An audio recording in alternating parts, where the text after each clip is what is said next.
Hello friends, welcome to my channel Nick study point. So what's up guys, आप सब कैसे हैं? आई होप आप सब अच्छे होंगे और आप सबकी स्टडीज़ भी अच्छी चल रही होंगी। सो मैं आज आपके लिए लेकर आई हूँ class 11th biology chapter 5 Pushpi पादपों की आकारिकी। आज हम उसकी ऑडियो बुक रीड करेंगे। आज उसकी ऑडियो बुक तैयार करेंगे आपके लिए, फिर आप अच्छे से एनसीईआरटी बुक को रीड कर सकते हैं। तो गाइस, हम टाइम वेस्ट ना करते हुए चलिए हम स्टार्ट करते हैं। आप सभी अपनी एनसीईआरटी बुक लेकर बैठ जाएं and highlighter, marker, pen, pencil जो भी है लेकर बैठ जाएं। तब तक मैं भी मार्कर वगैरह सेट कर लेती हूँ। So carry on guys.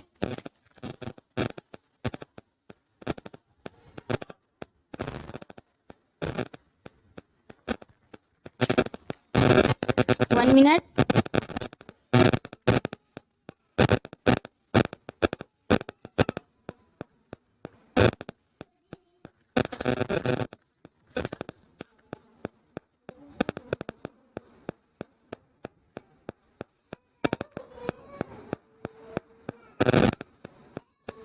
So guys, हमने हमारा मार्कर सेट कर लिया है। चलिए हम स्टार्ट करते हैं। मैं इसको बड़ा कर लेती हूँ। हम ये जो ऊपर से दे रखा है इस इकाई के बारे में पहले हम वो रीड कर लेते हैं, बिकॉज इसमें से भी कुछ इंपॉर्टेंट चीज़ निकल सकती है हमारे नीट एग्जाम के लिए। तो चलिए स्टार्ट करते हैं।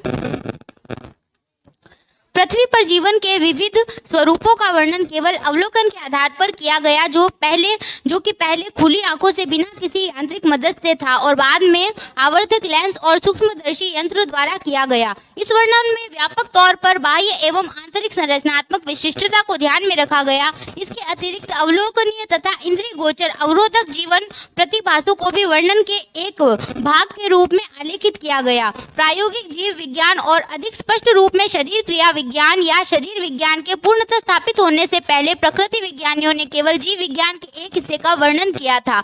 यद्यपि पर्याप्त समय तक जीव विज्ञान भी प्राकृतिक इतिहास के रूप में रहा। विस्तृत विवरण की दृष्टि से यह वर्णन आश्चर्यपूर्ण था। हालांकि एक छात्र की प्रारंभिक प्रतिक्रिया में निरस किस्म की हो सकती है, लेकिन यह ध्यान में रखने की विस्तृत विवरण को बाद के दिनों में न्यूनकारी जीव विज्ञान द्वारा प्रयुक्त किया गया योग्य है, जो वैज्ञानिकों का ध्यान जीव प्रक्रमों पर जीवन के स्वरूप एवं संरचना से कहीं अधिक था। अतः यह वर्णन और शरीर विज्ञान या विकासीय जीव विज्ञान के संशिध प्रश्नों के गठन में बहुत ही सार्थक एवं मददगार साबित हुए। इस इकाई के अनुगामी अध्यायों में पादपों एवं प्राणियों के संरचनात्मक संगठन के बारे में बताया जाएगा, जिसमें शरीर क्रिया वैज्ञानिक एवं व्यवहारिक प्रत्याभासों का संरचनात्मक आधार भी शामिल होगा। सुविधा की दृष्टि से आकारिकी एवं शारीरिक विशिष्टताओं का वर्णन पादपों एवं प्राणियों के लिए अलग अलग किया गया। तो गाइस, इसमें कुछ मुझे इंपॉर्टेंट नहीं लगा, बिकॉज ये सिर्फ बताया गया है कि हम आगे आने वाले 3 चैप्टर्स में क्या पढ़ेंगे। हम इस इकाई में 3 चैप्टर्स को पढ़ने वाले हैं और इस इकाई में हम क्या पढ़ेंगे वही ऊपर से बताया गया है। सो चलिए रीड करते हैं हमारा जो रियल चैप्टर है। सही कर देते हैं और तो चलिए हम स्टार्ट करते हैं। मैं इसको थोड़ा बड़ा कर लेती हूँ।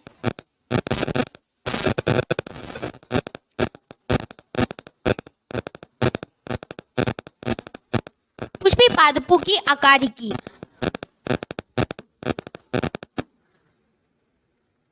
पुष्पी पादपों की आकारिकी। यद्यपि एंजियोस्पर्म की आकारिकी अथवा बाह्य संरचना में बहुत विविधता पाई जाती है, फिर भी इन उच्च पादपों का विशाल समूह हमें अपनी ओर आकर्षित करता है।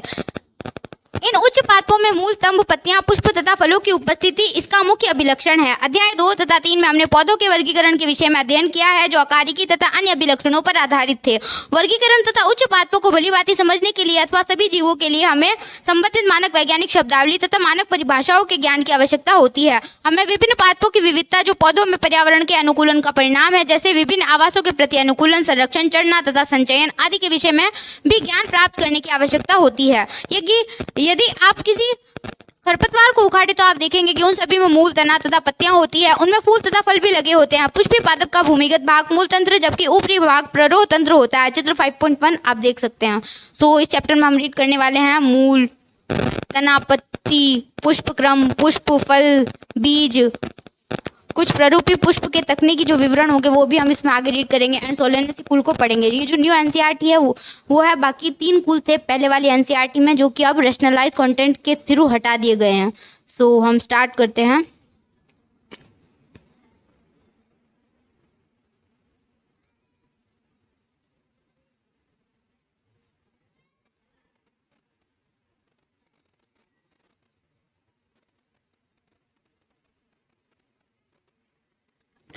5.1 मूल। अधिकांश द्विबीजपत्री पादपों में मूलांकुर के लंबे होने से प्राथमिक मूल बनती है जो मिट्टी में उगती है। इसमें पार्श्वीय मूल होती है जिन्हें द्वितीयक तथा तृतीयक मूल कहते हैं। प्राथमिक मूल तथा इसकी शाखाएं मिलकर मूसला मूल तंत्र बनाती है। इसका उदाहरण सरसों का पौधा है। चित्र 5.2 एक बीजपत्री पौधों में प्राथमिक मूल अल्पायु होती है और इसके स्थान पर अनेक मूल निकल जाती है। ये मूल तने के आधार से निकलती है।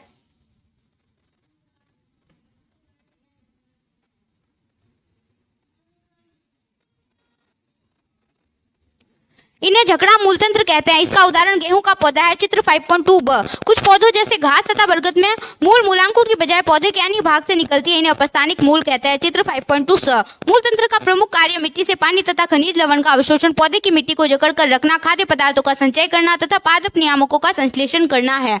गाइस, आपको मैं बार बार बताकर जैसे टाइम वेस्ट नहीं करना चाहती, हमारी ऑडियो बुक का एक बार में मैं आपको बता देती हूँ कि जो इस चैप्टर के भी जो डायग्राम है वो वेरी इंपॉर्टेंट है। सो आप सभी डायग्राम्स पर भी बहुत ध्यान दें।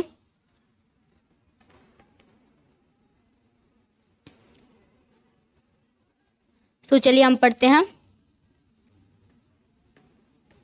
5.1.1 मूल के क्षेत्र। मूल का शीर्ष अंगुलित जैसे मूल गोप से ढका रहता है। चित्र 5.3 यह कोमल शीर्ष की तब रक्षा करता है जो मूल मिट्टी में अपना रास्ता बना रही होती है। मूल गोप से कुछ मिलीमीटर ऊपर मेरिस्टेमिक क्रियाओं का क्षेत्र होता है। इस क्षेत्र की कोशिकाएं बहुत छोटी पतली भित्ति वाली होती है तथा उनमें समान सघन प्रोटोप्लाज्म होता है। उनमें बार बार विभाजन होता है। इस क्षेत्र में समीपस्थ स्थित कोशिकाएं शीघ्रता से लंबाई में बढ़ती है और मूल diagram is very important in this chapter and all chapter of NCERTs. So please आप ध्यान रखें इस डायग्राम का।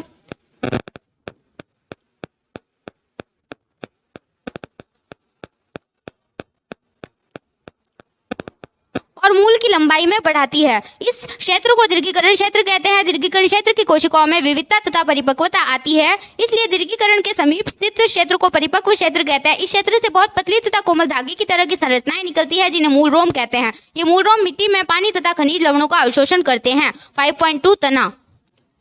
ऐसे कौन से अभिलक्षण हैं जो तने तथा मूल में विभेद स्थापित करते हैं? तना अक्ष का ऊपरी भाग है जिस पर शाखाएं, पत्तियों तथा फूल तथा फल होते हैं। यह अंकुरित बीज के भ्रूण के प्रांकुर से विकसित होता है। तने पर गांठ तथा पोरियां पाई जाती है। तने के उस क्षेत्र की जहां पर पत्तियां निकलती है उसे गांठ कहते हैं। ये गांठें अंतस्थ अथवा कक्षीय हो सकती है। जब तना शैशव अवस्था में होता है तब वो प्राय हरा होता है और बाद में यह काष्ठीय तथा गहरा भूरा रंग का हो जाता है। तने का प्रमुख कार्य शाखाओं को फैलाना, पत्ती, फूल तथा फल को संभाले रखना है। यह पानी, खनिज लवण तथा प्रकाश संश्लेषी पदार्थों का संवहन करता है। कुछ तने भोजन संग्रह करने, सहारा तथा सुरक्षा देने और कायिक प्रवर्धन करने के भी कार्य संपन्न करते हैं। 5.3 पत्ती।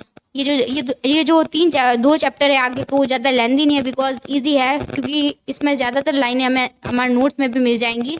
अक्सर कोचिंग वाले इसे इजीली पढ़ा देते हैं इसलिए। सो ये ज़्यादा लेंथी नहीं है, आप इसे आराम से रीड कर सकते हैं एनसीईआरटी बुक से एंड ऑडियो बुक सुनकर।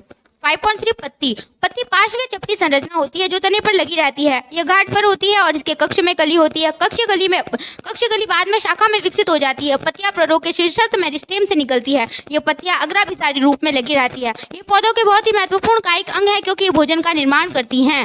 एक प्रारूपी तने के 3 भाग होते हैं, पर्णाधार, पर्णवृंत तथा स्तरिका। चित्र 5.4 पत्ती पर्णाधार की सहायता से तने से जुड़ी रहती है और इसके आधार पर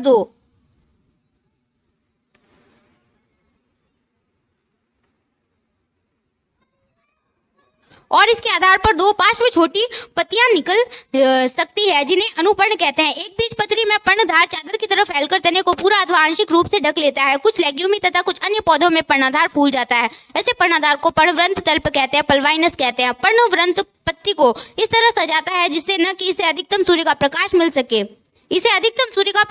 सके। लंबा, पतला, लचीला पर्णवृंत स्तरिका को हवा में हिलाता रहता है ताकि ताजी हवा पत्ती को मिलती रहे। स्तरिका पत्ती का हरा तथा फैला हुआ भाग है जिसमें शिराएं तथा शिरिकाएं होती हैं। इनके बीच में एक सुस्पष्ट शिरा होती है जिसे मध्यशिरा कहते हैं।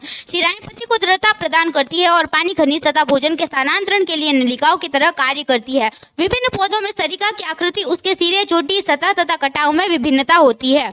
5.3.1 शिरा विन्यास। पत्ती पर पर शिरा तथा शिरिकाओं के विन्यास को शिरा विन्यास कहते हैं। जब शिरिकाएं स्तरिका पर एक जाल सा बनाती है तब उसे जालिका शिरा विन्यास कहते हैं। चित्र 5.4 ब, यह प्राय द्विबीजपत्री पौधों में मिलता है। जब शिरिकाएं समांतर होती है उसे समांतर शिरा विन्यास कहते हैं। चित्र 5.4 स, यह प्राय एक बीजपत्री पौधों में मिलता है। 5.3.2 पत्ती के प्रकार।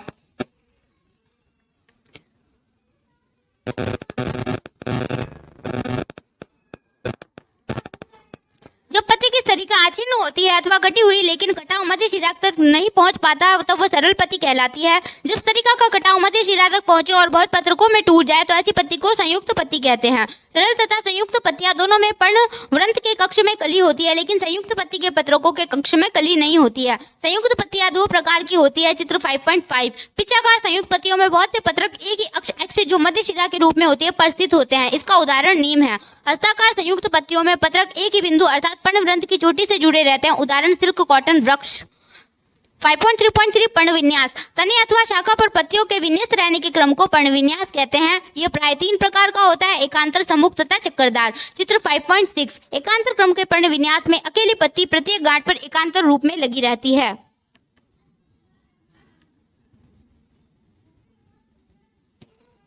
उदाहरणतः गुड़हल, सरसों, सूर्यमुखी। सम्मुख प्रकार के पर्णविन्यास में प्रत्येक गांठ पर एक जोड़ी पत्ती निकलती है और एक दूसरे के सम्मुख होती है। इसका उदाहरण है कैलोट्रोपिस, आक और अमरूद। यदि एक ही गांठ पर 2 से अधिक पत्तियां निकलती है और वे उसके चारों ओर एक चक्कर सा बनाती है तो उसे चक्करदार पर्णविन्यास कहते हैं, जैसे एल्स्टोनिया, डेविल ट्री।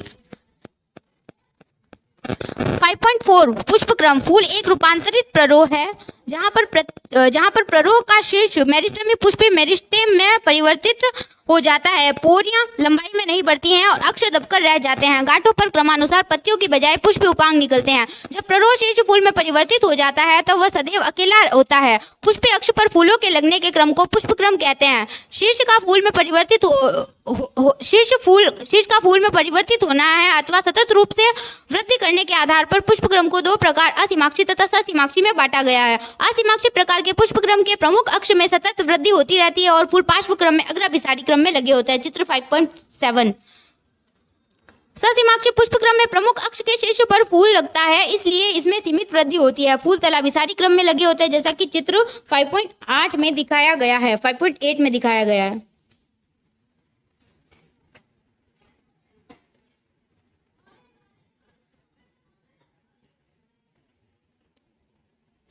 5.5 पुष्प। एंजियोस्पर्म में पुष्प फूल एक बहुत महत्वपूर्ण ध्यानकर्षी रचना है। यह एक रूपांतरित प्ररोह है जो लैंगिक जनन के लिए होता है। एक प्ररूपी फूल में विभिन्न प्रकार के विन्यास होते हैं जो क्रमानुसार फूले हुए पुष्पवृंत, जिसे पुष्पासन कहते हैं, पर लगे रहते हैं। ये है कैलिक्स, कोरोला, पुमंग तथा जायांग। कैलिक्स तथा कोरोला सहायक अंग है, जबकि पुमंग तथा जायांग लैंगिक अंग है। कुछ फूलों जैसे प्याज में कैलिक्स तथा कोरोला में कोई अंतर नहीं होता है। इन्हें परिदलपुंज पेरियंथ कहते हैं। जब फूल में पुंकेसर तथा पुमंग दोनों ही होते हैं तब उसे द्विलिंगी अथवा उभयलिंगी कहते हैं। यदि किसी फूल में केवल एक पुंकेसर अथवा अंडक हो तो उसे एक लिंगी कहते हैं। सम्मिति में फूल त्रिज्या सम्मित, नियमित अथवा एक व्यास सम्मित द्विपार्श्विक हो सकते हैं। जब किसी फूल को 2 बराबर भागों में विभक्त किया जा सके तब उसे त्रिज्या सम्मित कहते हैं। इसके उदाहरण है सरसों, धतूरा, मिर्च। लेकिन जब फूल को केवल एक विशेष ऊर्ध्वाधर समतल से 2 समान भागों में विभक्त किया जाए तो उसे एक व्यास सम्मित कहते हैं। इसके उदाहरण है मटर, गुलमोहर, सेम, केसिया इत्यादि। जब कोई फूल बीज से किसी भी ऊर्ध्वाधर समतल 2 समान भागों में विभक्त न हो सके तो उसे असम्मित अथवा अनियमित कहते हैं, जैसे कि केना। एक पुष्प त्रितयी, चतुर्थयी, पंचतयी हो सकता है यदि उसमें उनके उपांगों की संख्या 3, 4 अथवा 5 के गुणक में हो सकती है। जिस पुष्पों में सहपत्र होते हैं, पुष्पवृंत के आधार पर छोटी छोटी पत्तियां, उन्हें सहपत्री कहते हैं, और जिसमें सहपत्र नहीं होते हैं उन्हें सहपत्रहीन कहते हैं। पुष्पवृंत पर कैलिक्स, कोरोला, पुमंग तथा अंडाशय की सापेक्ष स्थिति के आधार पर पुष्प को अधोजायांगता, हाइपोगाइनस, परिजायांगता, पेरिगाइनस तथा अधिजायांगता, एपिगाइनस। चित्र 5.9 अधोजायांगता में जायांग सर्वोच्च स्थान पर होता है और अन्य अंग नीचे होते हैं। ऐसे फूलों के अंडाशय ऊर्ध्ववर्ती होते हैं। इसके सामान्य उदाहरण सरसों, गुड़हल तथा बैंगन है। परिजायांगता में अंडाशय मध्य में होता है और अन्य भाग पुष्पासन के किनारे पर स्थित होता है तथा ये लगभग समान ऊंचाई तक होते हैं। इसमें अंडाशय आधा अधोवर्ती होता है। इसके सामान्य उदाहरण है पल्म, गुलाब, आडू। अधिजायांगता में पुष्पासन के किनारे ऊपर की ओर वृद्धि करते हैं तथा वे अंडाशय को पूरी तरह घेर लेते हैं और इससे संलग्न हो जाते हैं। फूल के अन्य भाग अंडाशय के ऊपर उगते हैं, इसलिए अंडाशय अधोवर्ती होता है। इसके उदाहरण है सूरजमुखी के अर्धपुष्पक, अमरूद तथा घिया।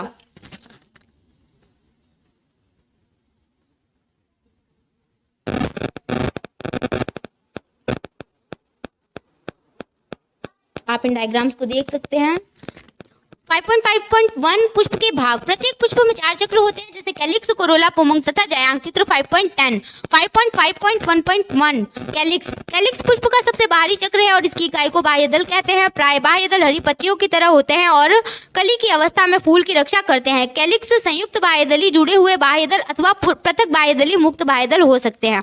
5.5.1.2 कोरोला। कोरोला दल पंखुड़ी का बना होता है। दल प्राय चमकीले रंगदार होते हैं। ये परागण के लिए कीटों को अपनी ओर आकर्षित करते हैं। कैलिक्स की तरह कोरोला भी संयुक्त दलीय अथवा पृथक दलीय हो सकता है। पौधों में कोरोला की आकृति तथा रंग भिन्न भिन्न होता है। जहां तक कि आकृति का संबंध है वह नलिकाकार, घंटाकार, कीप के आकार तथा चक्राकार हो सकती है।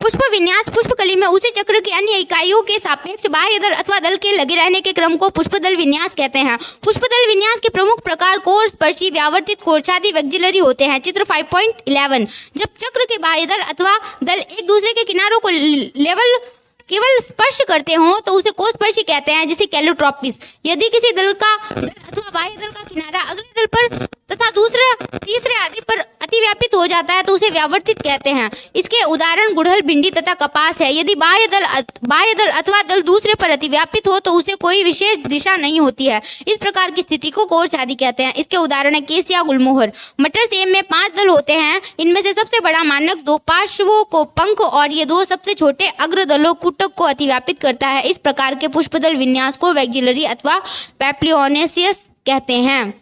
आपको ये लैंग्वेज थोड़ी समझ में नहीं आई होगी, हम इससे डायग्राम से अच्छे से समझ सकते हैं। सो आप इस डायग्राम्स को देख लें, उससे आपको अच्छे से समझ में आ जाएगा कि क्या कहना चाह रहा है।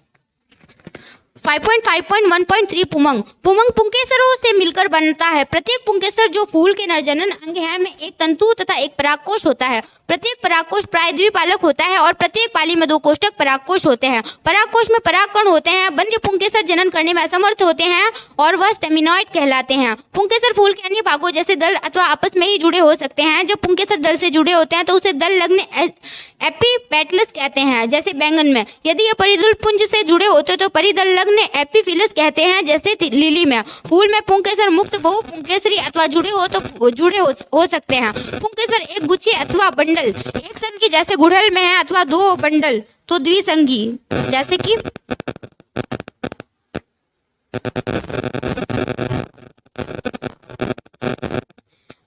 जैसे कि मटर में अथवा 2 से अधिक बंडल बहुसंगी जैसे सिट्रस में हो सकते हैं। उसी फूल के तंतु की लंबाई में भिन्नता हो सकती है, जैसे सेल्विया तथा सरसों में। It's example is very important for your NEET exam. So आप इसके भी शॉर्ट नोट जरूर बनाएं बिकॉज इसमें बहुत सारे एग्जाम्पल दे रखे हैं। 5.5.1.4 जायांग। जायांग फूल के मादा जनन अंग होते हैं। ये एक अथवा अधिक अंडप से मिलकर बनते हैं। अंडप के 3 भाग होते हैं, वर्तिका, वर्तिकाग्र तथा अंडाशय। अंडाशय का आधारी भाग फूला हुआ होता है जिस पर एक लंबी नली होती है जिसे वर्तिका कहते हैं।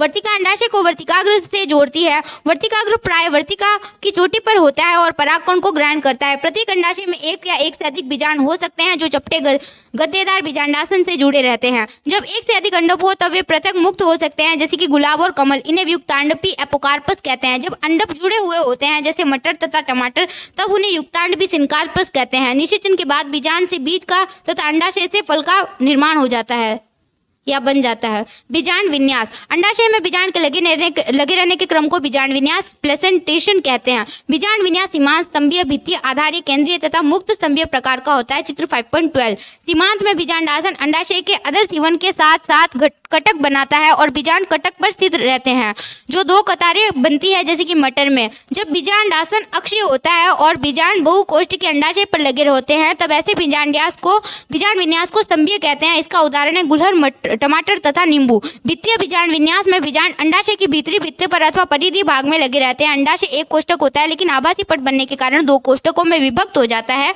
इसके उदाहरण है क्रूसीफर, सरसों तथा आर्जेमोन। जब बीजांड केंद्रीय अक्ष में होते हैं और ये पुष्पीय नहीं होते जैसे कि डायंथस तथा प्रिमरोज, तब इस प्रकार के बीजांड विन्यास को मुक्त स्तंभीय कहते हैं। आधारी बीजांड विन्यास में बीजांडासन अंडाशय के आधार पर होता है और इसमें केवल एक बीजांड होता है। इसका उदाहरण है सूर्यमुखी तथा गेंदा, सूरजमुखी या गेंदा।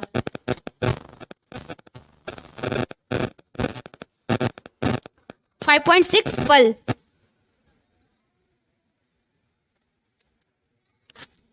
5.6 फल पुष्पीय पादपों का एक प्रमुख अभिलक्षण है। ये एक परिपक्व अंडाशय होता है जो निषेचन के बाद विकसित होता है। यदि फल बिना निषेचन के विकसित हो तो उसे अनिषेकी पार्थेनोकार्पिक कहते हैं। पार्थेनोकर्णिक नहीं है, दैट मीन्स पार्थेनोकार्पिक होता है।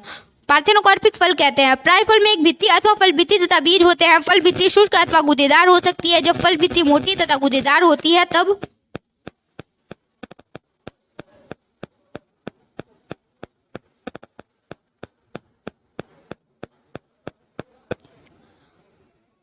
गूदेदार होती है तब उसमें एक बाहरी भित्ति होती है जिसे बाह्य फल भित्ति कहते हैं। इसके मध्य में मध्य फल भित्ति तथा भीतर की ओर अंतःफल भित्ति होती है। आम तथा नारियल में फल के प्रकार को अस्टिल फल रूट फ्रूट कहते हैं। चित्र 5.13।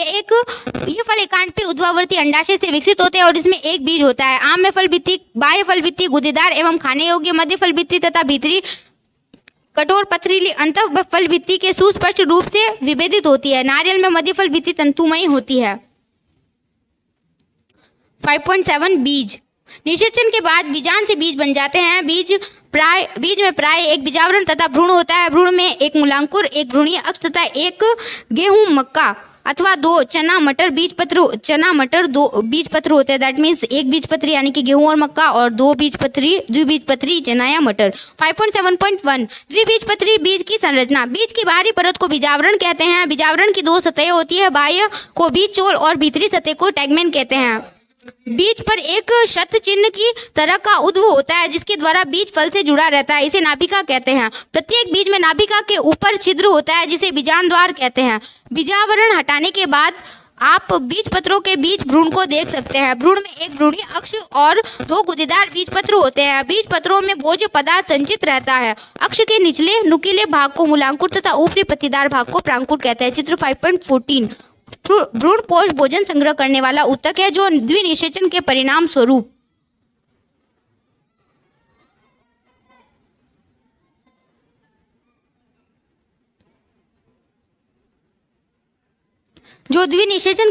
स्वरूप बनते हैं। चना, सेम तथा मटर में भ्रूणपोष पतला होता है, इसलिए ये अभ्रूणपोषी बीज अभ्रूणपोषी हैं, जबकि अरण में ये गूदेदार होता है तो ये भ्रूणपोषी है। 5.7.2 एक बीजपत्री बीज की संरचना। प्राय एक बीजपत्री बीज भ्रूणपोषी होते हैं लेकिन उनमें से कुछ अभ्रूणपोषी होते हैं। उदाहरण आर्किड। अनाज के बीजों जैसे मक्का में बीजावरण झिल्लीदार तथा फल भित्ति से संगलित हो जाता है।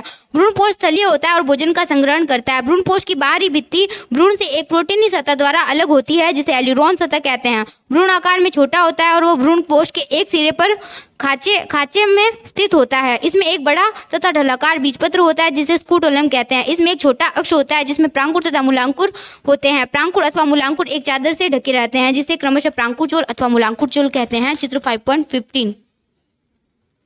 इन डायग्राम्स को आप देख सकते हैं, ये भी बहुत इंपॉर्टेंट है। 5.8 एक प्ररूपी पुष्पी पादप एंजियोस्पर्म का अर्ध तकनीकी विवरण। पुष्पी पादप को वर्णित करने के लिए बहुत से आकारिकी अभिलक्षणों का उपयोग किया जाता है। पुष्पी पादपों का वर्णन संक्षिप्त, सरल तथा वैज्ञानिक भाषा में क्रमवार होना चाहिए। पौधों के वर्णन में उसकी आकृति, कायिक अभिलक्षण, मूल, तना तथा पत्तियां और उसके बाद पुष्प अभिलक्षण, पुष्प विन्यास, फूल के भाग का वर्णन आते हैं। पौधे के विभिन्न भागों के वर्णन के बाद पुष्पी भाग के पुष्पी चित्र तथा पुष्पी सूत्र बताने पड़ते हैं।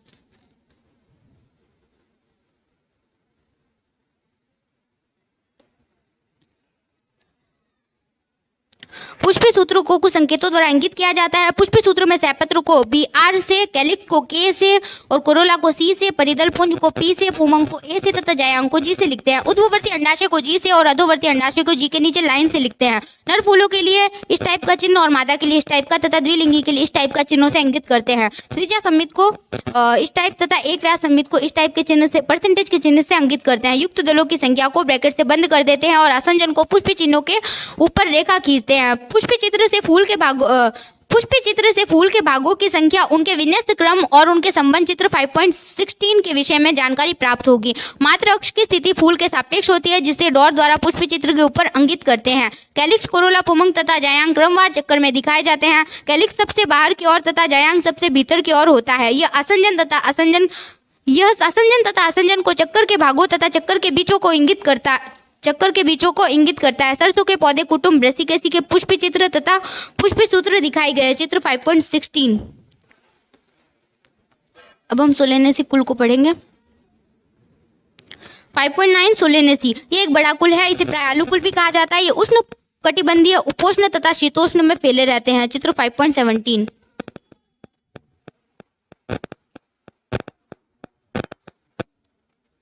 कायिक अभिलक्षण, इसके पौधे प्राय शाकीय, झाड़ियां तथा छोटे वृक्ष वाले होते हैं। तना शाकीय, कभी कभी काष्ठीय, वायवीय, सीधा, सिलेंडराकार, शाखित, ठोस अथवा खोखला, रोमयुक्त अथवा अरोमिल, भूमिगत जैसे आलू, सोलेनम ट्यूबेरोसम। पत्तियां एकांतर, सरल, कर्मो संयुक्त, पिच्छाकार, अनुपर्णी, जालिका शिराविन्यास। पुष्पी अभिलक्षण, पुष्पक्रम एकल कक्षीय, ससीमाक्षी जैसे कि सोलेनम में। फूल उभयलिंगी, त्रिज्या सम्मित। कैलिक्स 5 बाह्यदल संयुक्त दीर्घस्थायी कोषपर्शी पुष्पदल विन्यास। कोरोला 5 दल संयुक्त कोषपर्शी पुष्पदल विन्यास।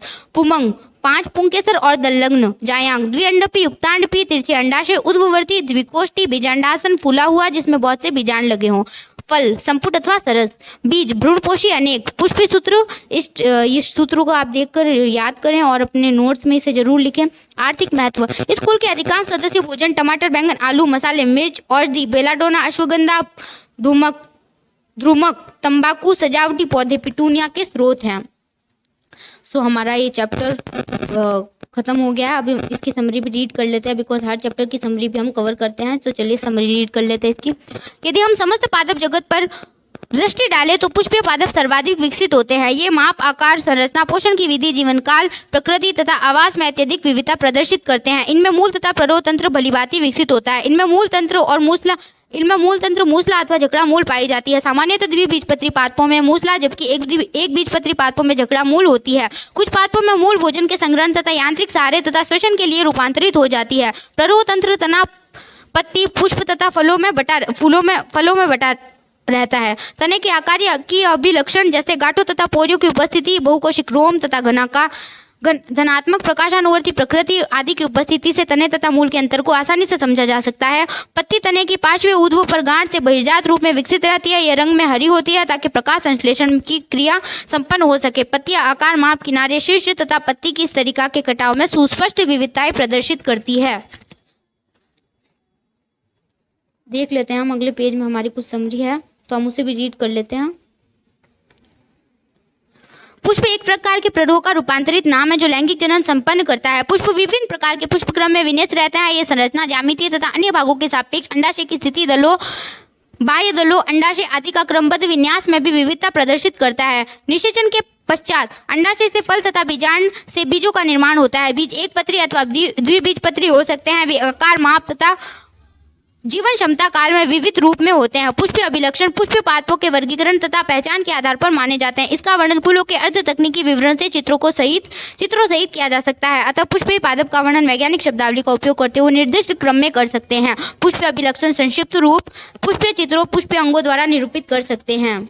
सो गाइस, हमारे इस चैप्टर की भी कंप्लीट हो चुकी है ऑडियो बुक।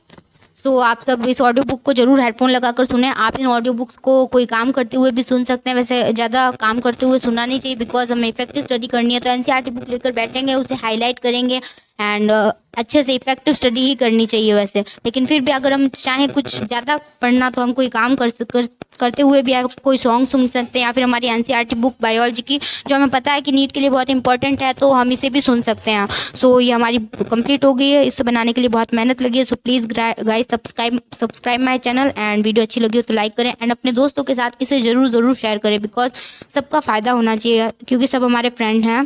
सो चलिए गाइस, मिलते हैं अगली वीडियो में।